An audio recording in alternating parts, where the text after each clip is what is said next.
Israel has carried out a deadly military operation in a crowded West Bank refugee camp, targeting a suspect in the shooting death of 2 Israeli settlers. Israel says that man was killed along with 5 other people.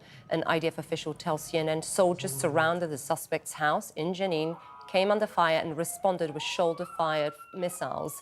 A spokesman for the Palestinian Authority, President, slammed the use of missiles as an act of war. Hamas says the target of the raid was a member of the militant group and had carried out last week's attack on the Israeli brothers in Huwara.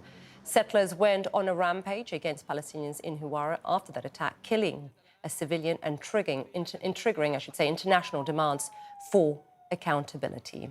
Meanwhile, dozens of Israeli fighter pilots are joining a growing revolt within the military against the government's plans to weaken the judiciary. They are threatening to boycott training exercises tomorrow. Mass street protests have rocked Israel for weeks, with critics warning the judicial overhaul would end democracy. But the growing defiance by some military members is adding a new dimension, really, to the movement, deeply shaking the government.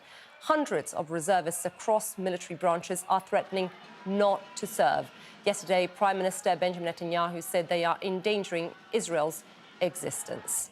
Well, our next guest says it's clear the reservists don't want to serve under a, quote, dictatorship. Dan Halutz is a retired lieutenant general in the Israeli Air Force. He also served as chief of staff of the IDF. Dan, thank you very much for taking the time to speak to us here on the show. Just explain to our viewers watching from around the world, what is it about these judicial reforms that worry you, that have forced you to come out and speak out against them? Well, I wish it was a judicial reform. It's not a reform, a judicial revolution. And the meaning of revolution is they're trying. By saying they, I refer to the Prime Minister and his people. They're trying to change the system, the Israeli system, from democracy, liberal democracy, open, free democracy, to a kind of dictatorship. We don't know what kind, but it's subjected to if all the rules and all the legislation will be confirmed. Right now, we are the first stage, and we still have to pass through 2 other stages in order to confirm it and to approve it. And the meaning is that they want to weaken the Supreme Court, mainly because the Supreme Court is a kind of obstacle to all the coalition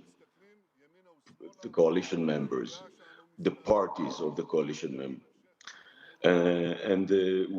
We are at the point that all the participants in the coalition had the same interest, to weaken the Supreme Court. Prime Minister Netanyahu is trying to escape from his 3 accused and in criminal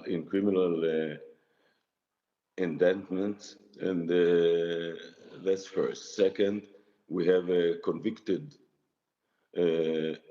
member of the parliament who want to renominate as a minister after the Supreme Court rejected him from his nomination. Third, we have the ultra-Orthodox parties that are looking for a way to escape from serving the country in the military, and they want to just to continue learn their Torah. And fourth is Mr. Smotrich, the Minister of Treasury, and his partner, Ben-Gvir, who is the Internal Security Minister.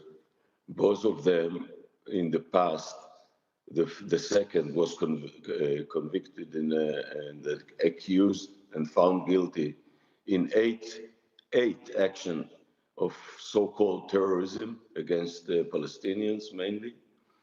And the other one was almost in the same process, but never accused. You mentioned Smotrich. Let me jump in here, because obviously we brought that story to our viewers when we heard the comments from the finance minister, Bezalel Smotrich, saying the Palestinian town of Huwara, he said, needs to be erased. When you heard that, those pilots, of course, that we're talking about, they'll probably be protesting tomorrow or not showing up tomorrow. How would they interpret that? How would they interpret an order like that? Is this what worries you? Absolutely, absolutely, because those pilots, by the way, they are not refusing to serve. They said a simple thing: if the system will be changed from democracy to dictatorship, they are not obliged to serve under dictators. That's all. And they will take the necessary step according to their values. And their values are the highest values. And when they heard Smotrich, they mentioned it, by the way, when they addressed their commanders, they said that they are afraid that such an orders will be given to them in the future and they are not ready to accomplish. They are not ready to be part of it.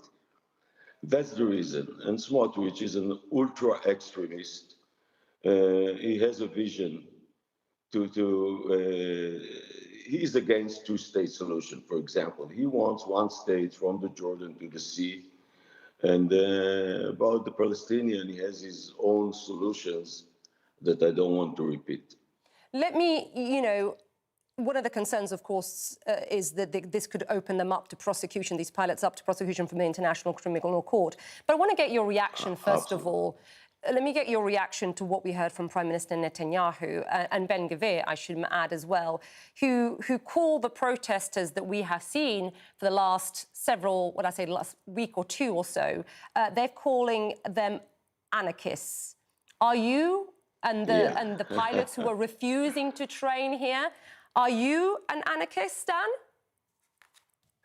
That's what they said. An anarchist, convicted anarchist, is calling me anarchist. He never served in the military, never. He never hold a gun in his head. He never smelled the battlefield.